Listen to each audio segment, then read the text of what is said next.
Everyone knows Goa for its parties, but very few people understand one word that defines real Goa: Susagad.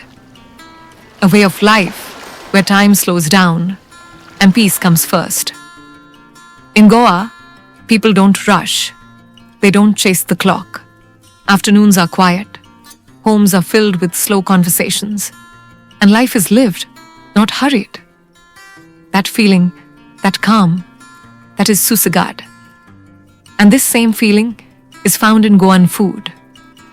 Slow-cooked recipes, hand-ground spices, flavors that take time, but stay forever. Hi, welcome to GoanCrave. We are two friends bringing you the real Goa through authentic recipes, hidden local specialties, and stories you've probably never heard before. This is not just about food.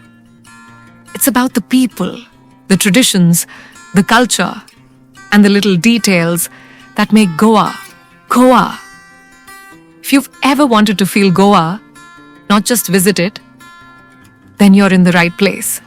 If you love slow life, real culture, and amazing food, hit like to support us. Subscribe to GoanCrave and become part of this journey.